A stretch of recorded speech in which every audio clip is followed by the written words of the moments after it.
Après l'opération de transplantation, comme nous venons de voir, il y a une phase très importante sans laquelle vous ne pouvez réussir votre exploitation du fruit de la passion. Cela s'appelle la phase de suivi.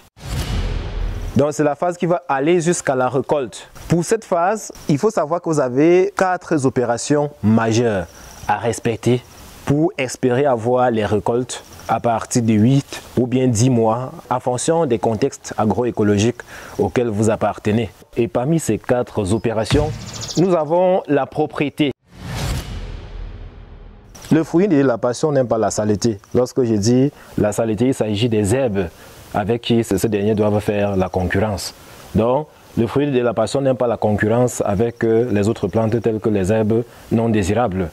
Il faut donc tenir à bien faire la propriété de votre champ. Le deuxième élément, c'est le tutorage. Le tutorage ou encore le palissage. Nous allons voir ça tout à l'heure. Le troisième élément, c'est la lutte phytosanitaire, parce que nous devons préciser que c'est vrai, au village, nos mamans faisaient quelques plants de fruits de la passion et elles n'avaient jamais de problème. Mais à partir du moment où ça devient toute une spéculation, il faut savoir qu'il y a des attaques auxquelles on aura affaire. Et du coup, on est obligé de faire une lutte phytosanitaire. Le quatrième élément qui entre dans cette phase de suivi n'est rien d'autre donc que l'entaille.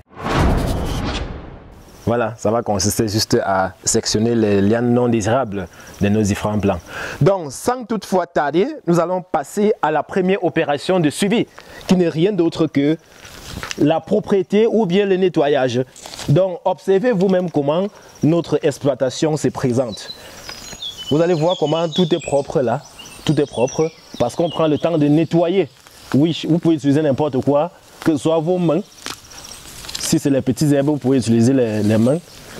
Que ce soit la houe ou bien la machette. Si c'est un peu grand là, vous pouvez utiliser la machette. Mais jamais l'herbicide, parce que nous savons tous que tout le monde aime la facilité. N'utilisez jamais l'herbicide. C'est la pire des choses dans cette activité. On a déjà eu à faire des essais et on a lu l'heure. Voilà, c'est une expression camerounaise.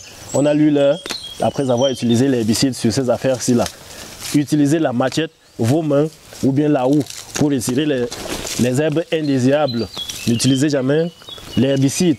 Donc le fruit de la passion aime être aussi libre. Voilà.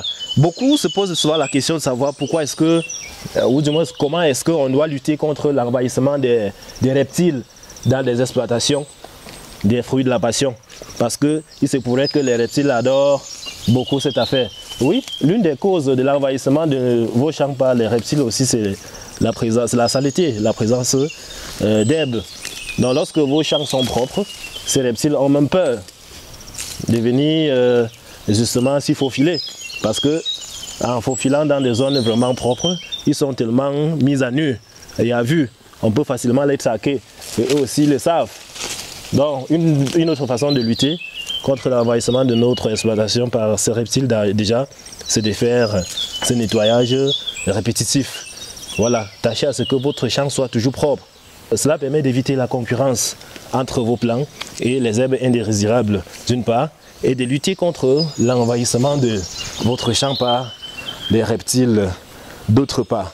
Voilà, donc c'était ça l'importance justement du nettoyage. La deuxième opération à respecter dans cette phase de suivi, c'est justement le tutorage ou encore le palissage. C'est une opération très importante qui consiste à soutenir les plants de fruits par un tuteur qui peut être un arbre, qui peut être une planche, qui peut être n'importe quoi. Donc nous allons vous montrer comment effectuer un bon tutorage ou bien un bon palissage. Je précise déjà qu'il y a certains qui vont lancer l'exploitation ou du moins qui vont initier le projet dans un champ qui contient déjà certains arbres fruitiers. Il n'y a pas du mal à cela. Donc ces personnes pourront peut-être dans un départ utiliser ce plan d'arbres fruitiers comme tuteur, mais on préconise d'utiliser des tuteurs indépendants. Ici par exemple nous avons ce plan, nous appelons ça au Cameroun le nolet. Voilà, c'est en train de grandir là et on a laissé justement faire. Oui, on a laissé faire à dessein parce qu'on va utiliser ça comme tuteur ici. Il y a son ami là qui est aussi en train de pousser et un peu de partout là, ils sont en train de pousser et vous allez justement constater que les fruits sont déjà accrochés dessus. Donc les deux sont en train de grandir ensemble. Sinon, si on essaye de voir aux alentours, on va se rendre compte que de l'autre côté là, il y a des plants qui sont accrochés sur des tuteurs en bambou. Je précise que vous allez voir des choses ici en bambou, mais ce n'est pas ce que je vous recommande. Les choses sont ici en bambou juste parce que nous sommes là, juste de manière temporaire. Le site ne nous appartient pas encore définitivement. Ça veut dire que à tout moment, on peut nous demander de dégager. Raison pour laquelle nous avons utilisé ce qui était le plus disponible. Avoir un piquet ici, c'est pas facile. Nous avons donc opté pour des bambous qui sont plus disponibles. Mais à votre niveau, vous n'allez pas utiliser les bambous. Vous allez utiliser les piquets à la place des bambous comme ce que nous avons fait ici. Voilà, vous allez utiliser les piquets d'environ 2 mètres de hauteur. Vous allez voir la hauteur de ces bambous. C'est vrai qu'ici, ça n'atteint pas 2 mètres. Bon, juste à cause de cette petite structure que nous avons effectuée. Oui, mais vous n'êtes pas obligé de faire ça. Vous aurez besoin des piquets d'environ 2 mètres de hauteur que vous allez justement tutorer votre fruit de la passion avec. Donc les tuteurs peuvent être en bois, en planche, n'importe quoi qui peut justement résister. Parce qu'il faut aussi savoir que le bois blanc est assez faible et fragile. Donc il ne peut pas tenir pendant ne serait-ce qu'un an à cause de l'humidité. L'humidité va détruire ça et la structure va tomber. Donc utilisez les piquets pour tutorer votre fruit de la passion. Donc ici, nous allons tutorer. Et vous allez voir. On doit préciser qu'il y a un âge auquel on doit déjà penser à cette phase qui est justement le tutorage.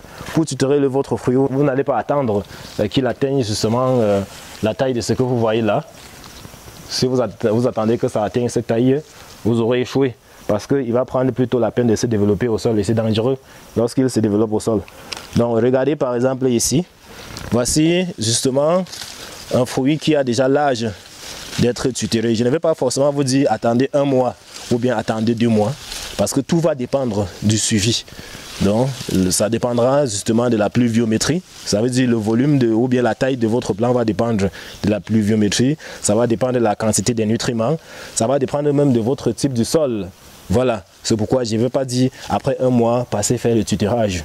Donc rassurez-vous juste que le plant développe déjà des lianes. Quand ça développe déjà des lianes, il faut déjà penser au tutorage. Et ça sera simple. Vous allez se prendre un piquet de 2 mètres que vous allez venir accrocher à environ 30 cm. Que vous allez venir piquer là, ou bien planter à environ 30 cm de votre plant. Donc une fois que vous allez mettre le piquet à 30 cm, vous allez juste prendre la liane centrale. Je précise bien la liane centrale parce que c'est elle qui sera justement considérée comme la liane mère. Et c'est sur elle qu'on va compter pour la fructification plus tard. Il y a les lianes secondaires qui vont se développer et on ne compte pas sur eux, sur ces lianes-là, parce qu'il y a certaines qu'on va détruire. Voilà. Donc chez nous, ce que nous faisons, c'est que lorsqu'on accroche ainsi, déjà le sol est dur. Nous ne pouvons pas creuser. Vous allez voir là qu'il y a du gravier un peu de partout. Je vous ai dit qu'ici à l'ouest, on a tellement cette difficulté-là à avoir des terres vraiment cultivables. Vous allez voir ce que nous utilisons ici pour faire cette culture. Pourtant, elle est rentable, mais nous ne parvenons pas à faire des grandes quantités, justement à cause des manques de terre. Donc, lorsque nous accrochons, puisque le sol est dur, le bambou ne peut pas entrer. Même si c'était le piquet en bois, ça ne pourrait jamais entrer. Quand on accroche là, on attache, comme vous voyez là. Et on va prendre le plant ou encore la liane centrale. Donc ici, la liane centrale, c'est celle-ci. On va d'abord accrocher la liane centrale dessus, comme vous voyez là.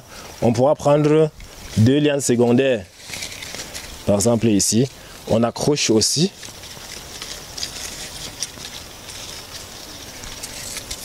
Maintenant, on prend une ficelle là, en plastique, bien sûr. Il ne faut pas utiliser les ficelles en fer. Non, on prend là, on accroche sur le plant, sur le pied, je veux dire. Et on fait attention, on ne serre pas. On doit accrocher sur le pied en laissant un petit espace là, pour que, au fur et à mesure que le pied prendra du volume, que cela ne crée aucune pression. Ou du moins que la corde ne crée aucune pression sur ce dernier, sinon on risquerait de le perdre. Voilà. Donc, lorsqu'on a attaché là, Je vous ai dit qu'ici, le plus important, c'est les lianes principales et quelques 2 lianes secondaires.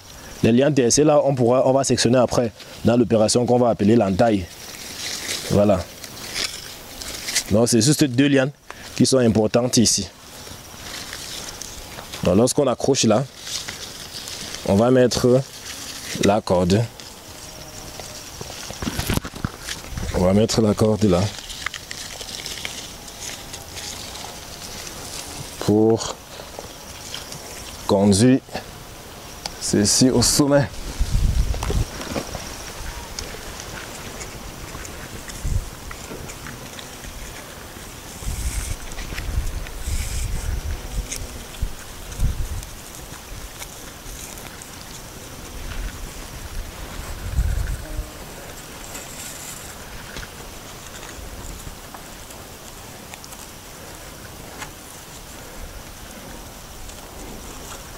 Voilà, donc voici ainsi notre plan tutéré.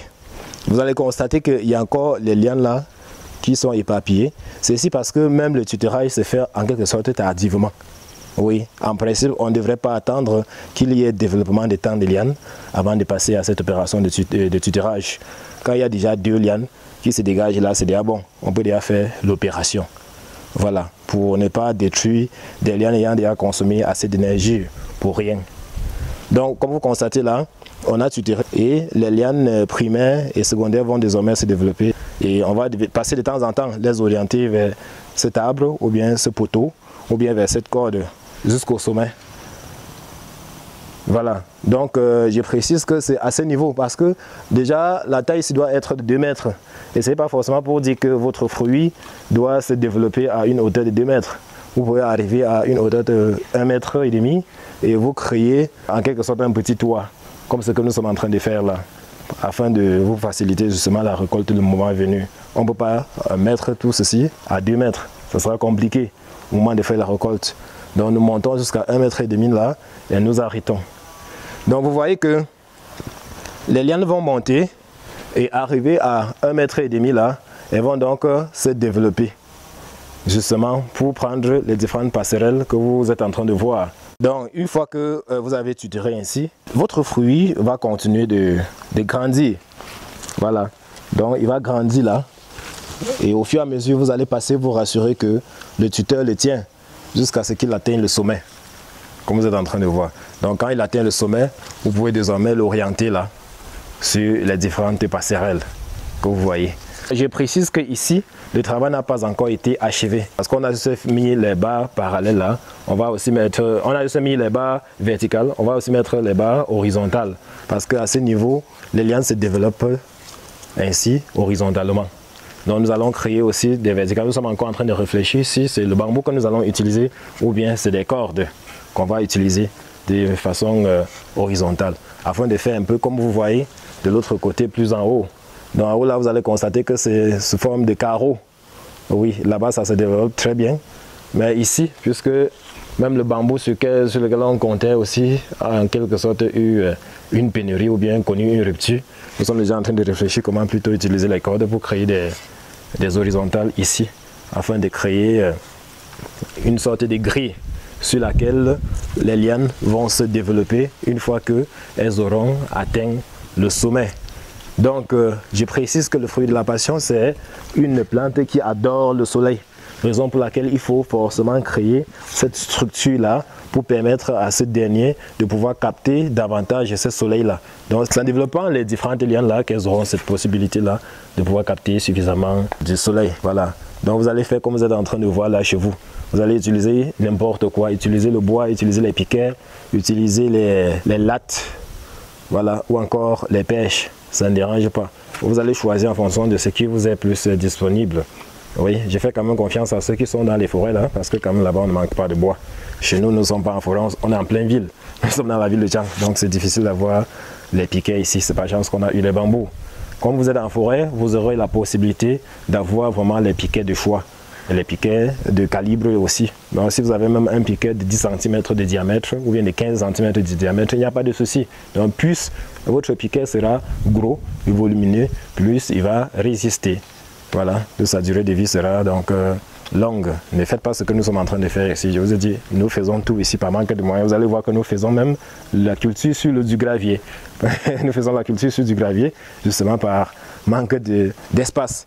Donc c'est un peu ça, on se bat ainsi pour que des personnes qui ont des moyens plus que nous, moyens sur le plan financier, sur le plan même de l'espace, ainsi de suite, puissent produire afin qu'on puisse créer cette synergie-là, parce que je ne vous mentirai pas, le fruit de la passion pour le moment est encore demandé que jamais. Donc nous avons même été obligés de spéculer sur les prix. Nous vendons à 2500 francs le kilogramme. En principe, ce n'est pas à ce prix-là que ça devrait se vendre. C'est trop cher. C'est hyper cher même.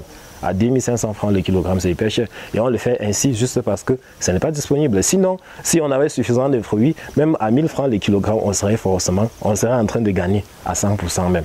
Donc, une façon de vous dire que le fruit de la passion est tellement rentable. Donc, on verra à la fin comment on pourra vous donner une petite fiche sur le budget. Voilà, vous allez voir combien est-ce que si vous investissez et vous suivez normalement, vous pourrez gagner à la fin. Donc, investissez massivement dans cette culture. Investissez massivement dans cette culture. Vous ne regretterez pas. Ceci, donc, étant dit, nous allons passer à une autre opération très importante qu'on va appeler l'entaille. L'entaille ici est la 4e opération de suivi.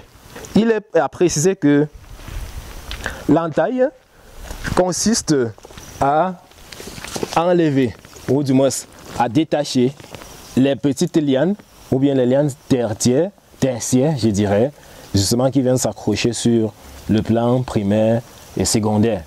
D'accord? Donc c'est justement ces ramifications-là qui viennent s'accrocher sur le plan mère et qui tirent beaucoup d'énergie pour rien.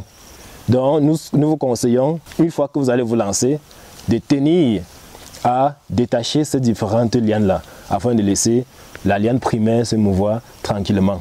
Vous pouvez encore tolérer la liane secondaire, mais déjà tertiaire, il faut dégager cela. Donc, pour ce faire, vous aurez besoin de quelque chose. Bon, ici nous avons utilisé n'importe quoi que nous avons pris au magasin. Sinon, vous aurez besoin d'un sécateur pour le faire, qui est stérilisé, ou bien d'une lame de rasoir qui est stérilisée, ou bien même d'un couteau qui est stérilisé, n'importe quoi qui peut couper. Voilà, donc n'allez pas chercher l'extraordinaire, chercher n'importe quoi qui peut couper, mais qui soit bien stérilisé pour pouvoir détacher les lianes tertiaires. Donc, l'opération justement d'entaille consiste à faire quoi là? À enlever ces lianes-là, qui sont là juste pour manger et empêcher le bon développement du plan mère. Voilà. Donc je vous ai dit que vous avez la possibilité d'utiliser n'importe quoi qui puisse couper. Donc c'est vrai quand même que ça fait mal hein, de voir quand même comment nous avons lancé quelque chose, ça se développe tellement de façon merveilleuse. Et on vient là pour dire qu'on va détruire. Question de donner la possibilité à la mère de pouvoir se développer. Donc avec le sécateur, c'est juste un coup, vous mettez seulement là et ça prend. Donc nous avons laissé ça dans le magasin de l'autre côté et c'est la lame qui était à notre disposition. On a préféré donc vous montrer avec ça. Donc vous allez voir ici.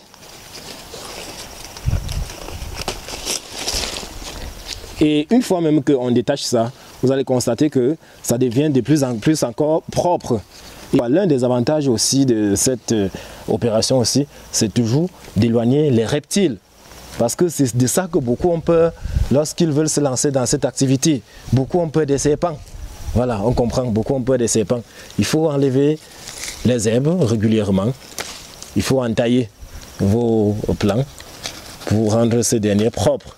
Donc, je précise que pour que vous ayez une bonne récolte là, à la fin des beaux fruits, des gros fruits, vous devez entailler jusqu'à parfois une hauteur d'1 mètre.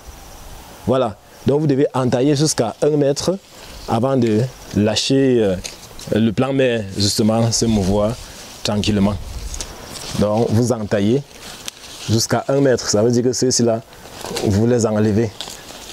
Voilà. Il y a un secondaire là qui sort. Vous les enlevez. Voilà. Vous voyez ici, il y a juste le plan primaire et le plan secondaire. C'est juste deux. C'est deux qui sont en train de monter. Et une fois donc ils arrivent au sommet, vous pouvez donc désormais les laisser se mouvoir tranquillement. Donc une fois qu'ils arrivent au sommet là, vous allez donc lâcher cette opération d'entaille. ils vont se mouvoir tranquillement. Mais ce n'est pas pour dire qu'à ce niveau, ça s'arrête. À un certain moment, vous allez vous rendre compte que les nutriments que vous êtes en train de mettre sont beaucoup plus bouffés par ces ramifications, surtout au moment de la floraison. Vous allez vous rendre compte que vous avez les minces fruits.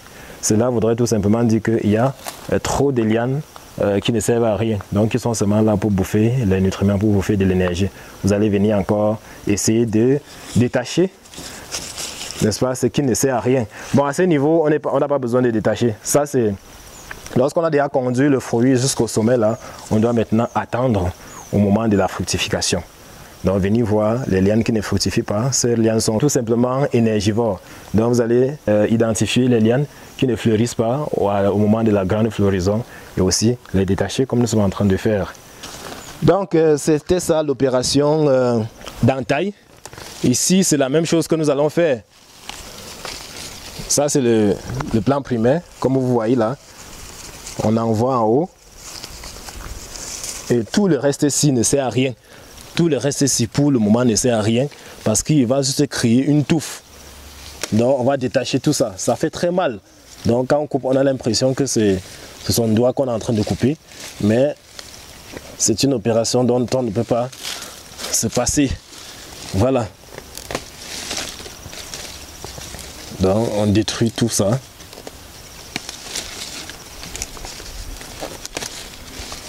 On détruit là. Question de rendre aussi notre pied propre. Donc lorsqu'on fait ça, tous les nutriments, toute l'énergie tirée du sol est directement envoyée au pied mère. Et là, il se développe assez rapidement. Il prend le temps rapide, il prend pas trop de temps pour déjà fleurir et pour fructifier aussi rapidement. Donc ici, nous allons laisser trois pieds. Donc un pied mère, un pied secondaire et un pied tertiaire. Voilà, donc on est obligé de les faire. Mais ces derniers doivent être bien propres. C'est juste parce que ça fait mal. Eux, ils ont déjà presque toutes les mêmes tailles. Et venir la retirer, ça fait très mal au cœur. On est obligé de laisser là. Mais on va veiller à ce que ces trois ne puissent plus développer des lianes jusqu'à une hauteur de minimum 1 mètre. Voilà. Donc on va les laisser monter là. C'est cette opération qui va donc s'effectuer sur l'ensemble des plants que nous avons ici. Et c'est donc ainsi que vous allez faire. Je précise que avec un sécateur, c'est très rapide. Donc vous mettez seulement là, vous faites quack et c'est sorti. Avec un sécateur, c'est très rapide. Vous pouvez utiliser les ciseaux. Hein. Si c'est bien tranchant, vous pouvez les utiliser sans aucun souci. Voilà. Donc c'était ça l'opération d'entaille. Vous allez faire ça tout au long de votre exploitation. Chaque fois, vous allez passer là, vérifier. Vous allez regarder la quantité ou bien que le volume de floraison que vous avez. Et si le volume baisse par rapport à la campagne précédente ou bien par rapport à la floraison précédente, il faudrait savoir que la plupart des énergies partent vers les lianes là. Et du coup, vous allez venir sectionner quelques-unes. On ne détruit pas tout, mais on détruit quand même quelques-unes qui sont juste énergivores. Voilà, donc c'était ça, cette opération. Donc chaque fois que vous aurez des questions là, il faudra juste poser par écrit et on va vous répondre. Donc vous allez constater ici là que l'opération a vraiment très bien marché. On a entaillé et on a dirigé les plants sur ces toits. Une fois que les lianes sont arrivées au niveau du toit, elles ont senti le soleil et elles sont en train de se développer comme vous voyez. Dans quelques mois, nous sommes en pleine saison sèche. Je précise que ces plants aussi ont été semés un peu tard. C'est en décembre, c'est en septembre qu'on a mis ces plants. Voilà. Donc nous sommes juste en train de verser de l'eau là. C'est pas une grande quantité. Lorsqu'on nous venons pour d'autres travaux là, on passe juste là, on arrose chaque plant. Donc vous voyez qu'en pleine saison sèche, elles sont en train de se battre très bien. Donc d'ici le mois de mars, toute la toiture sera envahie. Et à ce moment-là, je crois la floraison aura débuté et nous allons juste venir voir les lianes qui ne fleurissent pas là et essayer d'entailler pour ne pas saturer ou surcharger le plant pour rien. Voilà. Donc observez vous-même. Cela va donc continuer ainsi jusqu'à la floraison. Donc après la floraison, il y aura la fructification. Donc ça va porter les fruits. Durant toutes ces étapes, il n'y a plus pratiquement trop rien à faire. Il faut juste passer là et se rassurer que le champ se porte très bien et qu'il n'y a pas les attaques de mouches Donc, dans la fiche technique, vous allez voir les différentes attaques. Je vous ai dit qu'il y a une certaine théorie que nous n'allons pas mettre dans les vidéos. Non, nos fruits ont souvent l'habitude de connaître certaines attaques, mais il y a des moyens pour pallier ces attaques-là. Il y a les mouches de fruits qui viennent souvent bouffer, mais on a des insecticides là qu'on met dans les champs pour les détruire. Donc vous allez voir tout ça dans la fiche technique. Je précise que nous pouvons utiliser le fongicide et l'insecticide pour pouvoir détruire justement les ravageurs dans notre exploitation. Donc cela entre dans le traitement phytosanitaire. C'est toujours une phase de suivi. Voilà, donc le fongicide et l'insecticide pouvaient être utilisés pour le traitement phytosanitaire, mais jamais l'herbicide. Je précise encore, jamais l'herbicide. Pour l'herbicide, on peut utiliser nos mains pour couper. Les herbes, on peut utiliser la machette ou bien la roue. Mais pour les traitements phytosanitaires, pour les traitements fongiques, nous sommes obligés d'utiliser un fongicide chimique. Je vous donnerai dans la fiche technique les différents fongicides qu'il faut utiliser pour cette affaire et les différents insecticides avec les proportions à utiliser. Je précise que l'application, généralement, c'est tous les 10 jours lorsqu'on constate des attaques. Donc, si vous constatez que vous avez des attaques, par exemple, des mouches de fruits, ne faites pas l'erreur que beaucoup ont l'habitude de faire. Ça veut dire ils cherchent des dispositifs jaunes comme des chapeaux ou bien des boîtes ou bien des papiers plastiques jaunes qu'ils accrochent au champ, qu'ils y appliquent la colle à souris pour pouvoir neutraliser les insectes. Non, il ne faut pas appliquer cette méthode-là, ça ne marche pas. C'est vrai que lorsque vous allez mettre, ça va neutraliser les différents insectes du champ, mais nous sommes tous sans ignorer quel est l'apport des insectes dans nos champs. Surtout lorsque nos plants sont en floraison, surtout les abeilles. Donc lorsque vous mettez la colle à souris au champ pour attirer les insectes, même les insectes comme les abeilles qui nous sont utiles aussi sont prises au piège et du coup nous n'aurons plus la production de qualité. Voilà, donc la meilleure façon de lutter c'est juste d'utiliser des fongicides et d'utiliser des insecticides. Voilà, à des proportions 10 jours, tous les 10 jours si vous constatez les attaques. Mais si vous ne constatez pas les attaques, vous pouvez utiliser tous les 20 jours juste à titre préventif. Donc c'est en quelque sorte ça. Je précise que ceci généralement arrive, ça veut dire que ces attaques arrivent lorsque nous sommes dans un contexte de grande exploitation parce que vous allez voir dans nos villages, nos mamans ont des plants de fruits qu'elles entretiennent depuis pratiquement 15 ans. Elles n'y appliquent presque rien, mais elles récoltent quasiment. Donc il y a un élément aussi qu'il faut préciser, que tous les 2 mois et demi, vous avez à mettre des fientes. Vous allez mettre les fientes au pied de vos différents plants. Voilà, c'est ici question de booster la production. Il y a les engrais chimiques, on peut les mettre, mais nous ne les préconisons pas. Selon notre expérience, seul en utilisant uniquement les fientes de poule ou bien de porc, vous pourriez avoir la production que celui, presque la production, je dis presque la production que celui qui utilise les engrais chimiques pourra avoir. Donc lorsque nous utilisons uniquement les fientes, nous sommes au moins sûrs que nous avons des fruits bio. Surtout si nous comptons transformer ces derniers pour faire les jus naturels bio. Donc il est recommandé d'utiliser essentiellement de la fiente, c'est ce que nous faisons ici. Mais si vous voulez utiliser les engrais chimiques, vous pouvez les faire. Voilà, donc on mettra les proportions aussi d'utilisation dans la fiche technique qui sera à votre disposition, qui est à votre disposition. Donc je précise que une fois que vos fruits ont fleuri et qui ont justement fructifié et qui ont mûri, parfois vous allez attendre à ce que ces derniers tombent tout seuls, comme vous pourrez vous-même venir les cueillir. Voilà,